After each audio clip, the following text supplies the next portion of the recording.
Not since the end of World War II, at the height of the baby boom, have there been so many kids in our midst.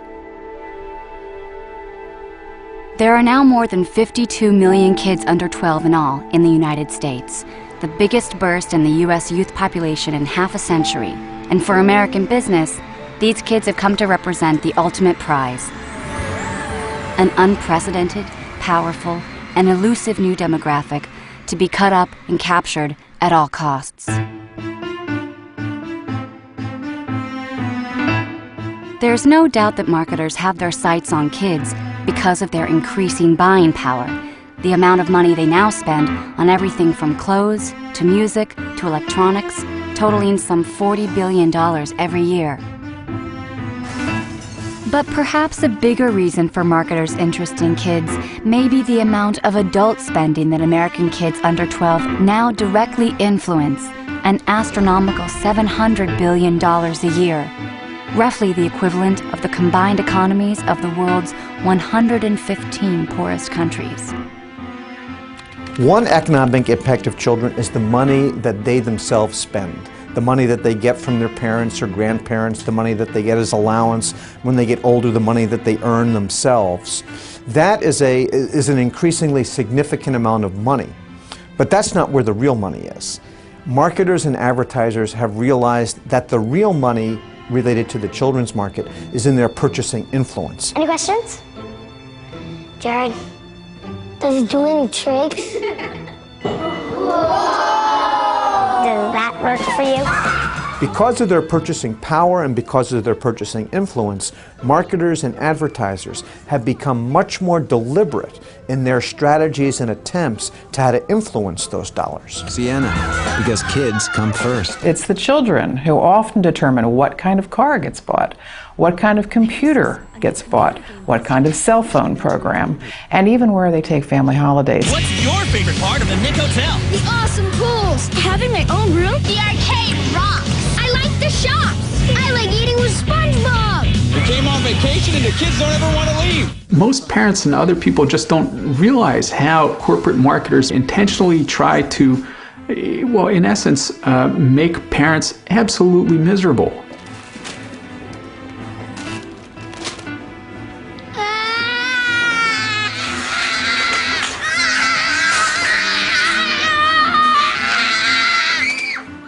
Corporate marketers have actually studied the whole nagging phenomenon, which corporations do nagging better, and they provide advice to corporations about, what kinds of tantrums work better. Children sometimes say, can I, as much as 9 times. Will you take us to Mount Splashmore? No. Will you take us to Mount Splashmore? No. Will you take us to Mount Splashmore? No! And part of the nag factor is designed to help maximize the number of times children will keep asking and keep asking. Will you take us to Mount Splashmore? Will you take us to Mount Splashmore? If I take you, will you two shut up and quit bugging me? Yeah, of course. Well, will you take us to Mount Splashmore? Yes! Thanks, Dad. So these kids have a lot of power in the economy. The advertisers know it, and they are going after them in a way that is unprecedented. It's the place where I want to be. This generation of children is marketed to as never before. Kids are being marketed to through brand licensing, through product placement, marketing in schools, through stealth marketing, through viral marketing. There's DVDs, there's video games, there's the internet, there are iPods, there are cell phones. There are so many more ways of reaching children so that there's a brand in front of a child's face every moment of every day. What we have is the rise of 360-degree immersive marketing, where they try and get around the child at every aspect, at every avenue. Some 4 great games. Kids are inundated with this. They are buried in this media blitz. Kids are now multitasking with media. Hello? Hey girl, what's up? No way. Baby, plug in your iPod or MP3 player. Yeah, new music. They are using more than one medium at the same time. So they're surfing the web, and the television's going with MTV, and they've got the iPod with one earbud in, and they are more vulnerable and are bombarded with over 3,000 commercial messages every day. Marketers know these are little sponges. They're so wide open. They want to get that brand loyalty for life, because that's big bucks. It's about people wanting to convince our children that life is about buying, life is about getting. Can I help you? Yeah, I'm here to see this. Go ahead. So the philosophy becomes cradle to grave. Let's get to them early.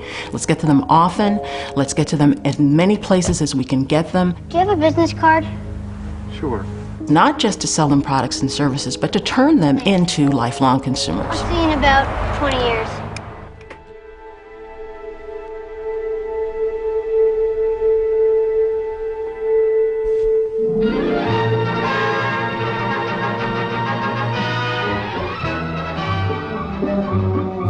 Though grown-ups represent the greater part of any community's purchasing power, children very definitely are an influence in the purchasing of everyday commodities. Children have participated for a very long time in the consumer marketplace, but in the past, children's consumer culture was a cheap little culture. Every afternoon, the kids make a beeline for the Seminole 5 and 10, a terribly misnamed candy store. It should be called the Seminole 1 and 2, because that's the way Alice and Frank Smith make their living, a penny at a time. Well, it's penny candy because kids only had pennies. Kid, this is a toy you've got to have. Look at the fun Debbie and Andy are having with these realistic ride-em toys.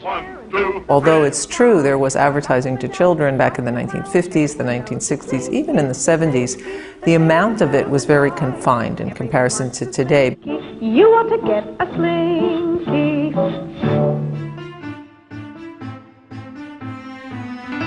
Advertising to kids may have been confined during the 70s, but it was during this period that it would come into its own as an industry, triggering a counter-movement to end youth marketing altogether, and setting in motion a series of policy decisions that would ultimately determine the industry's future. A seminal event was in the late 70s when the Federal Trade Commission advocated a ban on advertising to children 8 and under. The Federal Trade Commission staff believes that children are deceived by television advertising, particularly commercials for cereal with sugar in it, and it wants to stop all advertising aimed at young children. This ban was based in part on concern about sugar cereals and cavities, and also based on research that indicated that children 8 and under did not understand the persuasive intent of advertising. Are you saying that every message directed to the older child, a child between 8 and 12, is inherently deceptive? That's right.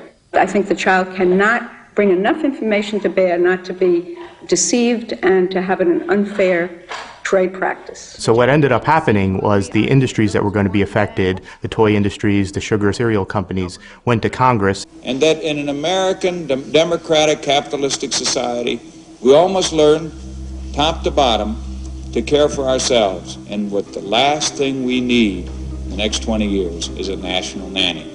And Congress ended up taking away a lot of the FTC's authority to regulate marketing to children. Far from addressing consumer advocates' concerns about the impact of advertising on kids, in 1980, Congress passed the FTC Improvement Act.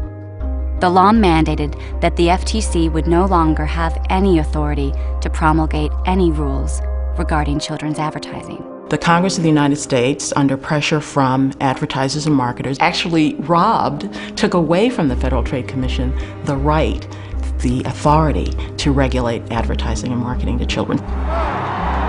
And what little remained of government's power to regulate children's advertising would be dealt a final, fatal blow in the early 1980s. Government is not the solution to our problem.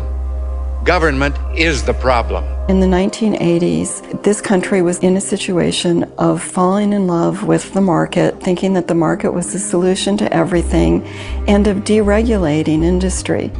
For those of you with television stations, I have an announcement.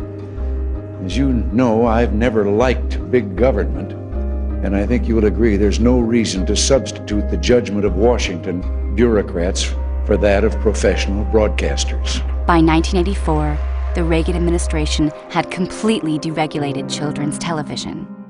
All bets were now off. Corporations now realized that Congress was not going to do anything to restrict their power to marketing to children, and they now actually had more power. And lo and behold, a lot of really smart marketers discovered children as a huge market. In the decades prior to deregulation, kids' consumer spending increased at a modest rate of roughly 4% a year. Since deregulation, it's grown a remarkable 35% every year, from $4.2 billion in 1984 to $40 billion today, an 852% increase. Deregulation really opened the floodgates for a kind of marketing to children that never existed before the mid-1980s. And the masters of the universe. Suddenly, it became okay to create a television program for the sole purpose of selling a toy. No one can stop the spike-studded armor of the mighty Spikor. Not even me, you muscle-bound porcupine. Not even you, He-Man. And sure enough, in the year immediately following the congressional action, the 10 best-selling toys were all based on kids' television shows. It was the beginning of a new era for childhood marketing. A few years after deregulation, when the Teenage Mutant Ninja Turtle movie came out, awesome! There were over 1,000 products linked to the movie. There was also the TV show children were seeing every day, and there was the comic book that slightly older children started to look at. It was a saturation of the whole childhood culture. Well, when I was a kid, Hopalong Cassidy was on television. He was like one of the first children's programming. Here he comes! Here he comes! It was only after he became so successful that they developed a lunchbox. Now they developed the lunchbox and the dolls before. The Star Wars Ultimate Lightsaber. I mean, this is why people like George Lucas has said, I am not a film director, I am a toy maker. Everything's Star Wars. Chewbacca is recording ringtones for a cell phone company. Star Wars, the marketing force, has married its name to a pile of products, including masks, dolls, lightsabers, hats, snacks, cups, more snacks, wind-up toys, action figures, cereal, and even a best-selling book. And so, with deregulation, a new world had been opened to marketers. Free now to turn the most powerful emotional attachments of kids into unheard-of profits.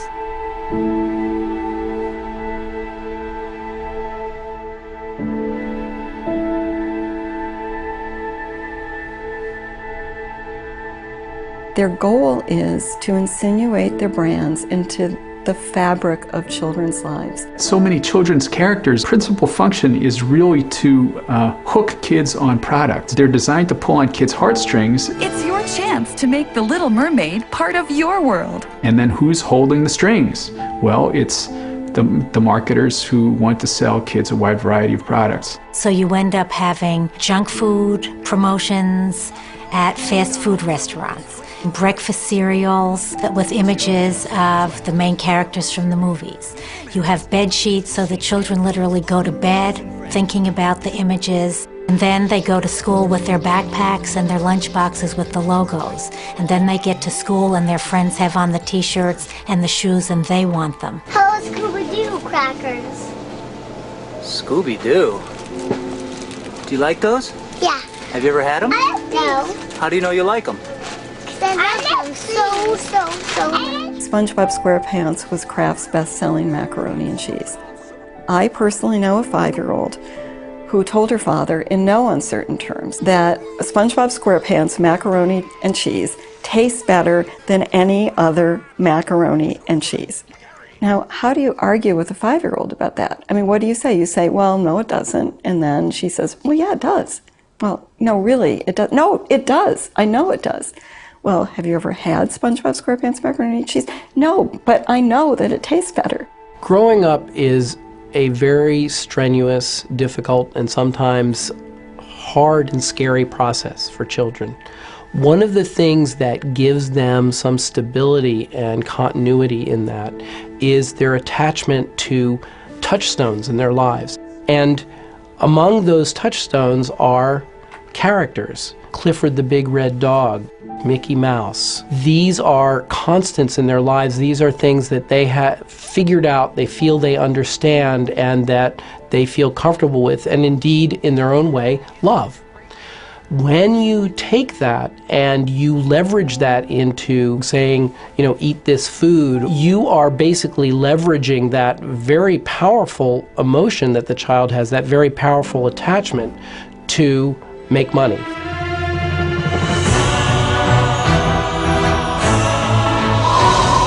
To celebrate Walt Disney Pictures and Walden Media's presentation of The Chronicles of Narnia, The Lion, the Witch, and the Wardrobe, you can get a pop-up storybook and an out-of-this-world action figure in every McDonald's Happy Meal.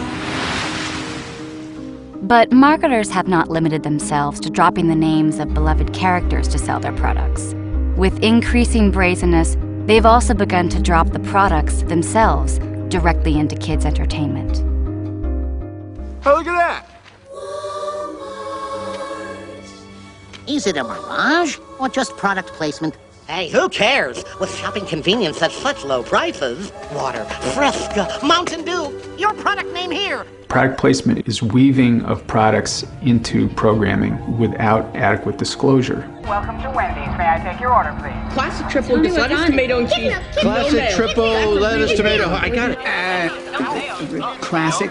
Chicken nuggets. What kind of toys do you have? And so it's dishonest advertising, it's deceptive advertising, it sneaks by children's critical faculties and implants its messages in kids' brains when they're paying less attention. American Idol, which is a top-rated television program for 2 to 11-year-olds, is just rife with Coca-Cola product placement. American Idol is brought to you by Coca-Cola. The Gilmore Girls eat Pop-Tarts for breakfast. Are you enjoying your breakfast? I don't know if I like Pop-Tarts. Did you fall on your head while you were sleeping? I don't know. Do I like this? Is this something I like? Children's films have product placement in them. I mean, what Spy Kids had McDonald's as a plot point. And also product placement is getting more and more prevalent in video games.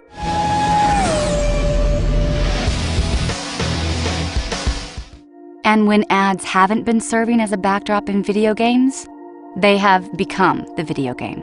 With children now as likely to be on the internet as in the playground, they're exposed to so much advertising they learn to ignore it. That's why advertisers love internet games. Not just ads, not just games, they're adver-games.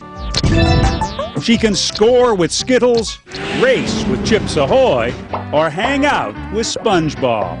It's part of this by any means necessary. I mean, we've got to get to the kid. We've got to make sure that that child is indoctrinated as a consumer cadet. So therefore, we've got to get to them in ways that maybe they don't even know that we're getting to them. This new world of advertising in entertainment and entertainment as advertising no longer seems to recognize any boundaries, especially with the rise of new media technologies. Children with cell phones have become a prime target for marketers selling products. It's because 1 in 4 American kids between the ages of 8 and 12 has a cell phone. That's 5 million children. And that number is expected to double in the next 3 years. Cell phones make children much more vulnerable to advertising. It's advertising literally right in the face of a child. And I can get all kinds of themes, ringtones, and lots of cool games, like Pirates of the Caribbean. Disney and Nickelodeon now have downloadable content for cell phones. Watch videos, catch cast interviews, interact with a favorite Wildcat. Companies are using text messaging in order to reach kids. I mean, if your child has a cell phone and that cell phone has internet access, then your kid's being marketed to, in ways that you don't even know. So we have to stop thinking of marketing to children as just commercials. I mean, commercials are just so 20th century. Introducing Nicktropolis, a huge new world just waiting to be explored by you. With more than 40 million kids online daily and growing, perhaps no tool has become more important to marketers than the internet. And advertisers are making sure to hit kids where they gather, where tens of millions of elementary-aged kids are coming together to chat, play games, and watch videos, all while being immersed in the brand. Welcome to Webkinz. At Webkinz, for example, millions of kids a day chat with each other, explore, and shop in a virtual world, a world open only to those who go to a designated store and buy a $15 stuffed animal imprinted with a secret code that allows kids to join and enter the Webkinz world, where they are encouraged to shop some more. One of the reasons marketers covet these sites is because of their proven ability to gather personal information from kids.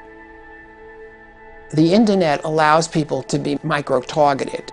If you have the person's birthday, you could say, "Happy birthday, Billy. Have you seen the new Power Ranger watch?" It's very personal. If you set up 5 different accounts from 5 different geographic areas, on different genders, on different ages, with different preferences, you will see 5 different ads. You will see 5 different worlds. Now, as a child, you don't know that. As a child, you're competing with MBAs. You're competing with some of the smartest people out there. In the face of these developments, many critics of youth marketing have called on schools to develop media literacy curricula to help kids navigate commercial culture. The results have sometimes been less than encouraging. Now a word from our sponsor. That's how some schools are making extra money, literally selling themselves to advertisers. Everything from the band shell. That will be $125,000. To the lecture hall. $150,000. Can be named for a price at New Berlin schools. There's advertising on school walls, on school buses and gymnasiums. There's donated scoreboards that have the Coca-Cola or the Pepsi logo on them. There are so many ways that commercialism has intruded into our classrooms. There's Coke and Pepsi and Cadbury Schweppes in the schools, which are helping to generate an epidemic of childhood obesity among our kids across the country. There's school book covers. There are sponsored educational materials. There's a company called Field Trip Factory, which takes kids to places like Petco and to Sports Authority and calls that education. These Chicago kindergartners are on a school field trip, but the animals they're going to see aren't in the zoo. We want to welcome you to Petco. Across the country, a growing number of schools are taking America's classrooms to America's malls. There's a new company called Bus Radio, which is trying to compel 1 million kids to listen to 8 minutes of advertisements per hour as they ride the school bus. Also radio. Busradio.com. We'll choose a name at random, and if you're the winner, we'll give a pair of tickets to your bus driver too. You guys can hang out together, maybe share a large Coke. Email us as soon as you get home. There's Channel 1, which compels about 7 million children to watch ads in schools each school day.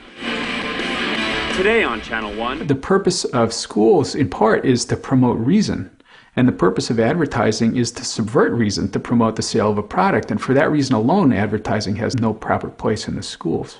How often does a company realize that they're going to get a captive audience where people literally have to watch their message? The effort to create junior consumers no longer stops at the school door. It is now following kids into school. But if it's been following kids into schools, it's also been coming out of our schools in the form of advanced academic research, producing a new class of child marketing experts armed with some of the most formidable scientific tools.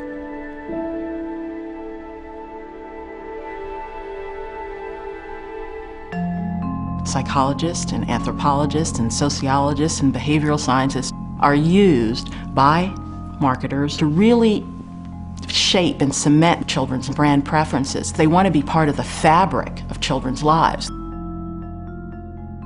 12 years ago, there were no youth conferences where you looked at more effective ways to market to kids. Now, there are probably 15 a year, different conferences on tweens, teenagers, the Latino community, how to reach youth with your product, your program, your packages, your characters, your advertising campaign, how to reach them more effectively, how to get more of their dollars, which is marketing, and you can't blame people for that. But is it balanced with more conversations, more discussions of what's good for kids, how can we move our society forward in a healthier way? No. Child psychologists and other psychologists are now absolutely integrated within the marketing field, and their techniques are so widespread that in fact it's probably pretty hard to come up with parts of the marketing effort that don't have anything to do with psychology. You're a psychologist, you do research, you know the difference between a 3-year-old and a 5-year-old. And you know how to reach a 3-year-old, and you know that you have to play the ad much more slowly and use round figures instead of angles, because children like round figures at that age. And you know that 5-year-olds have a whole different set of concerns.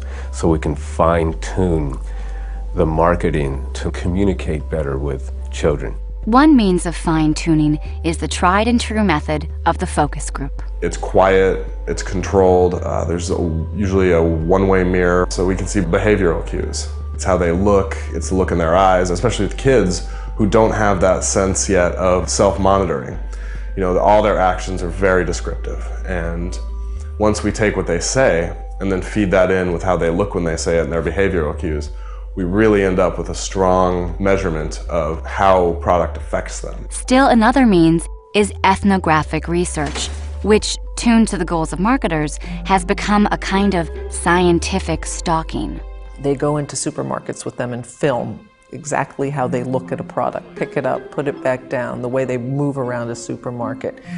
They film them on the playground, they film them in school, they film them eating breakfast, they film them going into their closet and deciding what to wear. What are the things that you need that aren't in here? I need a lot of... They film them talking to their friends. They organize little friendship circles and film what they're doing. They even follow them into the bathroom. I interviewed a number of people who sat and watched children take baths and showers, watched how they interact with shampoo and soap and health and beauty products, as that category is called, in order to go back and write a report for their clients on, you know, what to do with the packaging. It's creepy. It's just absolutely creepy, the way children are being dissected and put under the microscope by marketers. This is new consumer science, and it's yielding a new science of childhood. And perhaps nowhere else have the different elements of this science merged so seamlessly as in the Girls' Intelligence Agency. Not the CIA, it's the Girls' Intelligence Agency, which, for all the cloak and dagger, is actually a marketing firm. The Girls' Intelligence Agency claims to have tens, if not hundreds of thousands of girls across the country that it is in contact with and working with. The signature product of the GIA is something called the Slumber Party in a Box. Guys, sacred opening of the cake. Kids are asked to sort of push a certain product, or they're more like focus group parties where kids are asked to come and give their opinions on products. What is the hottest item? The sleep mask, the fuzzy phone, or the beauty kits? Fuzzy phone. They ask them to be sly. They ask them to get information on their friends without their friends knowing about it. It's teaching children to exploit their friends for the purpose of getting money or free products. What happened at your home the other day, marketing, or was it a party? It's kind of both. It was a party for us, but it was marketing for the companies. And is that cool with you?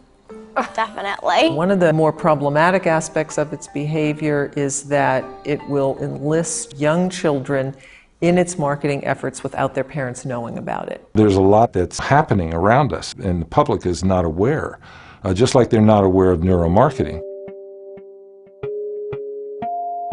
And that's another whole scary thing, to put a child in an MRI and then watch what is lighting up inside his brain based on the stimulus, and then saying, wow, this works, this is good, look what happens.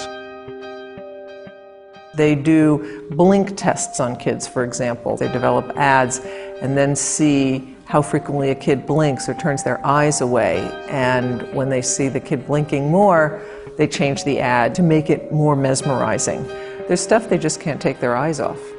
And it's not an accident. They've gone over and over and over with extensive high-tech kinds of testing devices to find the precise configuration of characters, colors, music, words, and so forth that kids can't resist. They want to spend time understanding child development, understanding the child's need to belong, a child's need for community, a child's need for independence, to encourage children to buy. And somebody asked me, you know, Lucy, is that ethical? You know, you're essentially manipulating these children. Well, yeah, is it ethical? I don't know. But our role at Initiative is to move products. And if we know you move products with a certain creative execution, placed in a certain type of media vehicle, then we've done our job. They are tomorrow's consumer, tomorrow's adult consumer. So start talking with them now, build that relationship when they're younger, and you've got them as an adult. I'll say it. These marketers are very similar to pedophiles, okay? They are child experts. If you're going to be a pedophile or a child marketer, you have to know about children and what children are going to want. Kids love advertising. It's a gift. It's something they want. There's something to be said, by the way, about being there first and about branding children and owning them in that way. And antisocial behavior in pursuit of a product is a good thing.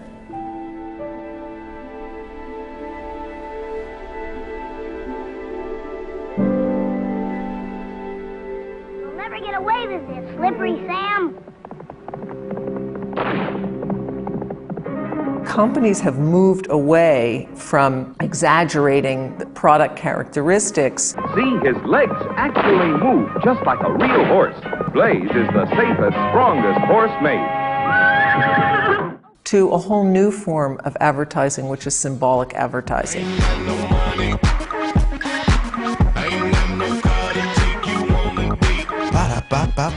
The product is pushed not on the basis of what it can do or how it tastes, but of its social meaning. Run cool! Play cool! Be cool! So kids are taught to want candy or sugared cereals or soda because it's cool. Cheesy. It will define them as an individual. What you buy is who you are. You give a little love and it all comes back to you. There's a mantra in American society: you are what you have, you are what you buy, you are what you own. I mean, where did she find that outfit? Like Ugly Are Us? More like Ugly Are Her. We are so funny. And pretty. I love us. The corollary of that is, and if you don't have it, then you are less than. You're a nobody. You don't have self-esteem, and this happens even for children. Nice jacket. Abercrombie? Please, it's Dior. Why, is yours from ANF? Our mom bought it for him at Kmart. I think the thing that upsets me the most is that it's not just products that are being marketed to children, but values. And the primary value that's being sold to kids over and over and over again is the value that things or stuff or brands will make us happy. The costs of participating in the consumer culture for children have escalated dramatically. I'd like to fight. I'd like to promise. What I love is my first Sony. 15 years ago, the My First Sony, which would be, a kid's version of a tape recorder or a music player, would cost far less than the adult version. But today, it's an iPod.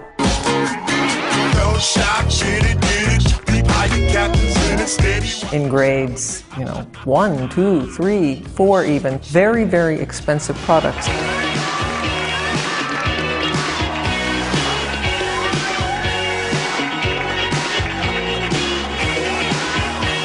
We're seeing elementary school girls, 6, 7-year-olds articulating adamant preferences for designer jeans that cost $100 to $150. That's part of that shift from children's culture being a cheap culture to a very upscale children's culture in which it's not only branded, but it's designer branded. Fetch me my Jimmy Choo flip-flops.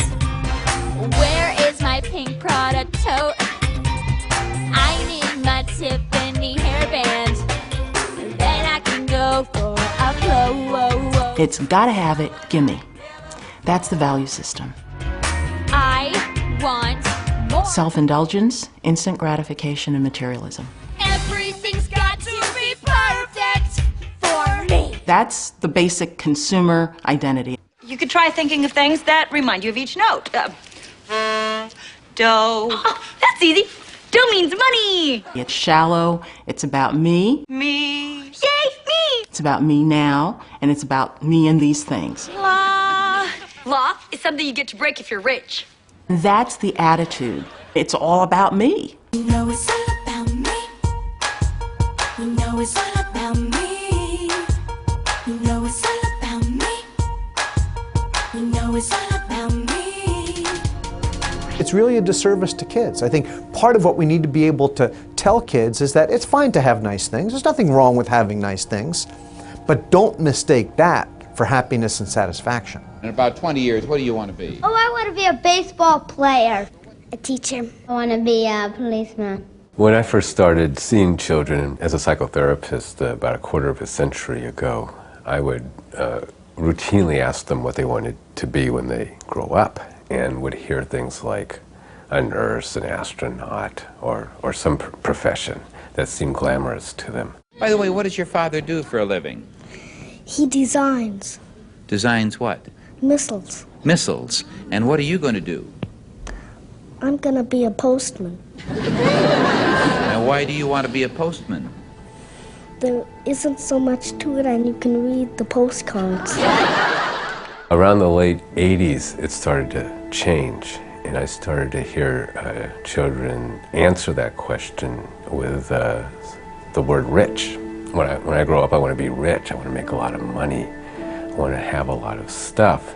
How we doing today, Twas, my son? Bacon, bacon, mini-me. And we ain't faking, something to do A little shaking. The commercialization of childhood is permeating their lives. We're talking about a profound remaking of their psyche. In that world of materialism, kids are not allowed to be kids anymore. They have to grow up fast. We see it in the way they're being asked to dress, the violence they're being asked to navigate, and what's getting squeezed out is childhood. Marketers even have a name for this trend. They call it kids getting older, younger. Where's Carla? Meet the go-to girl of the fashion world, you. The natural developmental urge is to be older, more mature, faster. No one who is 17 reads 17 magazine. It's the 10 and 12 and 13-year-olds who are reading it to understand what it's like to be 17. What is happening is that marketing is taking advantage of that natural urge and selling down to lower and lower age groups. Manicure and pedicure parties are a big hit for 5-year-olds like Talia. Aren't these gorgeous? And why wouldn't girls as young as the age of 6 buy cosmetics? Experts say their role models aren't teachers, astronauts, or doctors. Instead, it's the teen idols they're attracted to. And nothing points to the industry infatuation with age compression more than its invention of the tween. Club Libby Lou caters to tween girls, like Shelby celebrating her 10th birthday with friends. And afterwards, Look at this. This is so cute. showing mom what a tween girl wants. It's like bling bling. And that's just what a CEO wants. There's a lot of little girls out there, and they have a lot of buying power. Tween. In between. In between what? I don't know. I don't know what's before tween, because the bottom end of tween is constantly getting younger. It used to be, I believe, 8 to 12, and now it's 6 to 12, and it can get 4 to 12. And this gives you a clue to some of the perverted thinking that's going on in this field. The idea that a 6-year-old is no longer a child, but is between childhood and adolescence. Express yourself, girl, let it all hang out. Just do your thing, ain't nothing to worry about. One of the crucial aspects of this trend is that marketers never communicate their adult messages and values to kids simply as kids, but as boys and as girls. And girls are being taught they need to be pretty, sexy, and what they buy determines their value, and how they look determines their value. It's true that to some extent, advertisers have always appealed to girls at this level.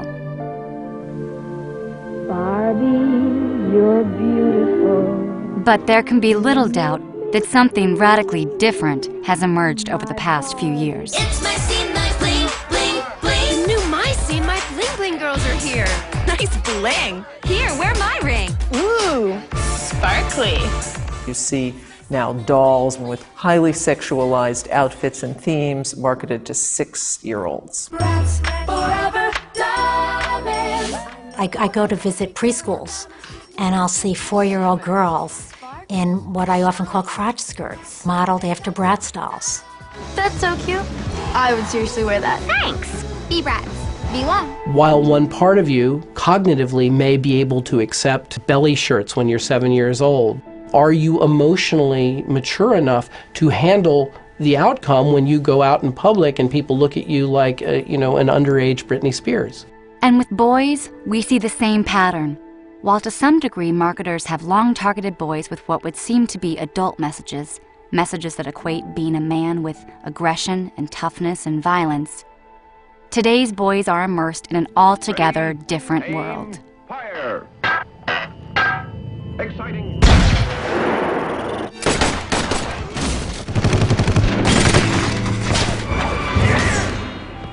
With boys, what we see is the use of images of violence, power, domination at very young ages. With video games, for example, we went from 16-bit to 32-bit to 64-bit to 128-bit technology in about 5 years. What that means is that we're getting closer and closer to virtual reality.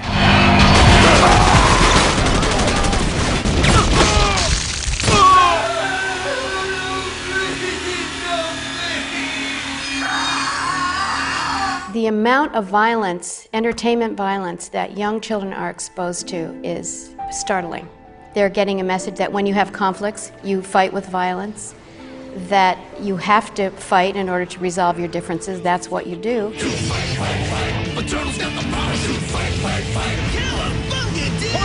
And that watching violence is fun. What the hell is this? What the hell is this? It's entertaining.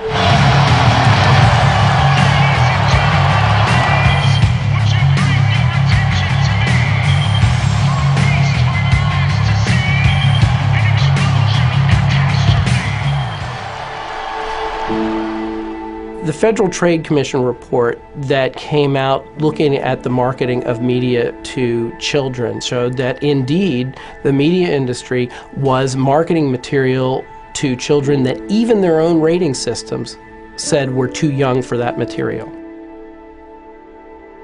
The studios confirmed to Congress today that children as young as 9 years old were tested for their reactions to R-rated violent movies. Clearly, there were times during the period discussed in the FTC report when we allowed competitive zeal to overwhelm sound judgment and appropriate standards. So the very people who are making the product are telling you what's appropriate for kids. And there has been a shift in the space of a decade of one full ratings point. So what was an R-rated movie is now a PG-13. They don't use child development experts in deciding this, and the questions they ask are not, is this okay for kids?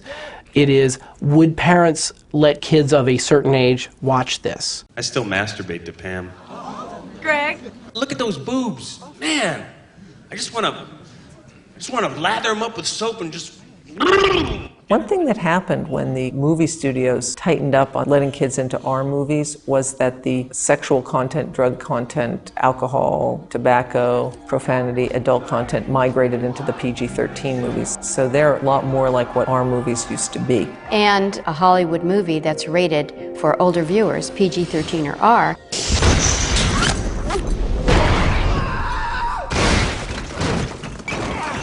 has a whole line of toys and products marketed to children 3, 4, and 5 years old. New Itsy Bitsy Spider-Man. Despite growing concerns about the industry's explicit strategy of age compression, its drive to reach kids at younger and younger ages has only accelerated. The result is a massive and growing toddler industry that almost from the womb now blankets babies in brands. It's really hard to find baby paraphernalia that's not plastered with media characters. You can find unbranded baby stuff, but you can find it in high-end toy stores. But if you go to places where poorer middle-class families shop, it's all branded. So the babies start out life with the notion of consumption. And that's not an accident. What they want is cradle-to-grave brand loyalty. That's what they talk about. Share of mind. They talk about owning children for life. Norman Feeney, Pepsi drinker for life. There's been this recognition, apparently, that children as young as 6 months of age can recognize brands. So now, if they can recognize brands, we've got to make sure that they recognize our brand. The marketer is interested in getting to that child at the very, very beginning to begin to shape that child's worldview, to begin to shape that child's brand preferences, to begin to basically tell the child, in a sense, what that child needs in order to have a meaningful life.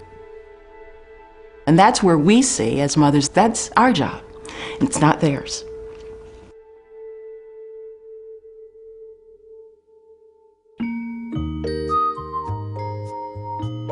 Where to turn in such a world? Millions of parents are now finding some solace in what appears to be a counter-trend. It's a new media movement that claims to be good for infants.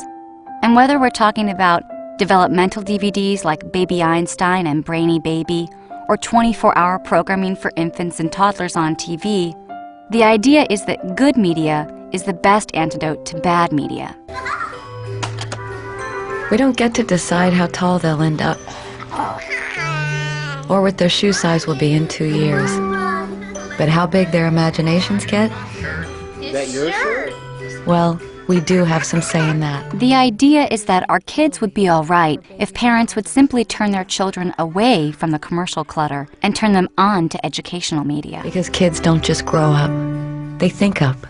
But the question is any of this even true? There is not one iota of research evidence that shows that they teach children anything, or that the children who experience these things at early ages are any different in terms of their educational capacity or their fund of knowledge later on down the line. It is a huge, hundreds of millions of dollars a year business. And they're selling it to parents' insecurities. You'll never get into college if you don't play your video game. They're basically letting parents think that if they don't get these things, their children will be behind. What will this home video end up being labeled? Kyle and Max in the car? No, Kyle and Max playing. Cat, we want tea. Make that Kyle and Max increasing the size of their brains. The majority of parents think if they don't put their kids in front of media early and often, that they are going to be behind other kids. And even as this industry has been making big educational claims, it's been making even bigger profits. Sales of infant videos and DVDs purporting to be educational are expected to reach $7.8 billion by 2010. After her daughter was born, Julie Eigner Clark searched for ways to share her love of music and art with her child. So she borrowed some equipment and began filming children's videos in her basement. The Baby Einstein Company was born, and in just 5 years her business grew to more than $20 million in sales. Julie Eigner Clark. This is a billion-dollar industry that is a complete and total scam. There's no evidence that a baby watching a DVD is learning anything. Educational videos aimed at babies may not be such a bright idea after all. A new study found that children who watch popular DVDs like Baby Einstein and Brainy Baby actually have poorer vocabularies. One researcher even said she'd rather have babies watch American Idol. The American Academy of Pediatrics has now for 7 years recommended that there be no screen media use for children under the age of 2. And this is for some very specific reasons. First of all, there is no solid scientific research evidence that children under the age of 30 months or 2.5 years can learn anything from an electronic screen. A lot of media early may in fact change the way the brain develops. 3 new studies out tonight are the latest to suggest that heavy television watching can hurt children's ability to learn. The more television infants and toddlers watch, the greater the chance they'll have trouble paying attention and concentrating during their very early school years. Researchers say hours spent in front of the TV only trains the brain to watch more TV. A child weaned on bright colors and rapidly changing images will find it tough to focus on a teacher. During the first 2 years of life, their brain is rapidly developing. And what we know about optimal brain development during these first 2 critical years is that face-to-face involvement with other people, parents, siblings, other kids, interaction with other human beings, manipulation of the physical environment, trying to stack the blocks up or get a Cheerio in your mouth, creative, open-ended problem-solving play is far better than the best edutainment software you could ever have. What's the most important thing for a 0 to 2-year-old? The single most important thing is the social dynamic, the bond that occurs, and the intimacy that occurs between mother and child. Forget the rest of it. That piece lays the bond of trust and the foundation for all higher learning later. That has to occur. So if you're sacrificing the trust, the bond, the attachment issues for the sake of having a baby Einstein or computer or videos in the room, you're missing a huge understanding of child development. The space that is necessary to think is being jeopardized. You're immersed. You're outside yourself. You're taken out. When do you have quiet time and unstructured time? And when is a child able to be a child and play? Remember playing baseball until it got so dark you couldn't see the ball any longer? How about hiding and pretending you couldn't hear your name being called home to dinner? That was back, of course, when kids, and just about all kids, played outside starting the moment they got home from school. That was before Xbox, of course. A recent report from the American Academy of Pediatrics found that commercial media is radically transforming the way children play. The report found that even though free and unstructured play is essential to the cognitive, physical, social, and emotional well-being of children, the amount of time 6 to 8-year-olds spend playing creatively has been declining dramatically over the past decade. And for 9 to 12-year-olds over the same period, creative play has declined a staggering 94%. The thing that it's important to remember about creative play is that it's a foundation of learning. It's a foundation of critical thinking. It's a foundation of problem solving. It's the foundation of empathy and of, the experience of being something else. And it's the way that kids make life meaningful. What's happening is that children are being deprived increasingly of opportunities to exercise their imagination. Parents are being encouraged to hand babies cell phones because of the Sesame Street content or the Nickelodeon content. We now have, screens in the back of minivans and portable DVD players for toddlers. We're raising a generation of children who are never going to have the experience of having to amuse themselves or having to calm themselves down.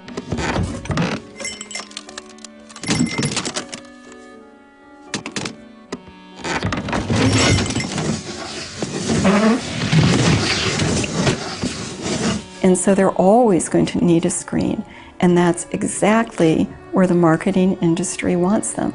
And when children play with toys that are based on media products, they play less creatively because they're not spurred to make up their own world. She's a fiesta girl. Move your arms up and down, shake your head. How's this, Dora?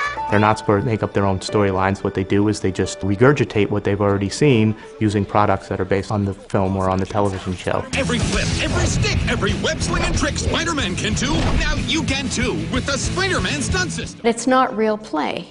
Their own imagination and their own past experience isn't evident. It's really just an imitation of what they've seen. You can be just like Superman. With a Superman Returns inflatable suit, strap on the punch and crush gloves, and you'll hear the sound of every punch you throw and everything you crush. The world needs a hero. Are you ready for the job? Inflatable suit accessory, you put it together, batteries not included. Punch and crush gloves sold separately. The message kids get is that they can't play Harry Potter unless they have an official Harry Potter wand. Or they can't play some hero unless they have all of the paraphernalia that goes with it. Straight from the movie comes Jack Sparrow's gear. Battle with the Clash and Flash sword with lights and sound effects. Fire the electronic pistol. Be Jack Sparrow. And in a way, they're being told their imagination isn't good enough. It's not good enough to pick up a stick and turn it into a wand. You have to have the real wand. It's, okay, the newest, greatest robot toy that does everything for you and you don't have to play with it anymore. It just plays by itself and you watch it. Great, and at a cost. I don't even put the thing together anymore. It's no model making, no thinking, no coloring, no painting it. It's just all ready for me and ready to go. The fundamental message that I need something outside of myself in order to play is really harmful and tragic, because it starts to take play out of children's hands. So the kids need more and more and more in order to be able to play and in order to be happy. We're creating a future generation of super consumers. Rather than consuming less, our children will consume even more than the baby boom generation or the Generation Y or X. What does that mean for our future, for our well-being, and for their well-being?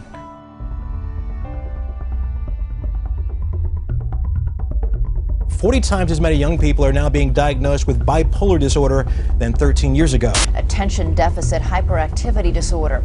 Almost 4.5 million children in this country have been diagnosed with ADHD. Doctors are writing a growing number of prescriptions for antidepressants for children, as many as 8 million a year. 1 in 3 children born in the year 2000 will develop diabetes. For the first time in decades, the rate of hypertension in children is rising. This generation of children is the heaviest in American history. An estimated 16% of all children and teenagers are overweight, 4 times as many since the 1960s. It's kind of like we're saying in our society, we don't care about children. For all the rhetoric about kids, we're treating them as one thing, buying power consumers. And no matter what they buy, we want them to buy, even if it's going to kill them. The sick child, as viewer consumer, has replaced the healthy child of sports, play, and make-believe. People who are really smart, who've done a lot of research on this, are beginning to say, wait a minute, there seems to be some association here between advertising and marketing and all these problems. I designed a study which looked at children's involvement in consumer culture, and what I found was the more media a child used, both television and other forms of media, the more likely they are to score high on a depression scale and an anxiety scale. This is one of the very most important public health problems in the United States, if not the most important public health problem in the United States. And one of the most disturbing of these negative health trends is the rise of illnesses linked to childhood obesity. The dark side of a kid's consumer culture that promotes junk food and sedentary media use over physical exercise. Life expectancy of kids today will be shorter than that of their parents, the first such decline in modern times. Over the last 2 decades, obesity rates have doubled in children and tripled in teenagers. One of the concerns that people have with our current pandemic of obesity is that we are teaching kids to eat the wrong kind of things earlier and earlier. The consequences of America's weight problem now extending to child safety seats. A new report says many very young children are too heavy for standard car safety seats. Manufacturers starting to make heftier models to address the problem. And we are seeing problems that we used to never see until adulthood now in children as young as 6 or 7, such as type 2 diabetes. Diabetes is a terrible disease with lifelong implications. You die young, you die miserable. This is not diabetes that is based on genetics. This is diabetes based on weight. Diabetes, being a chronic illness, affects people's eyes, it affects their circulation, it affects their heart. There is going to be a health care crisis, a concrete health care crisis. Despite these concerns, regulators have not only been reluctant to address the problem, but even to acknowledge that there is one. There are no simple solutions to this problem. Look, even our dogs and cats are fat, and it's not because they're watching too much advertising. So you're saying advertising has had no impact on the increased obesity problem? I'm saying that if you look for a correlation and causation, there is none. There's no way we can really make childhood healthy in this country without a government effort.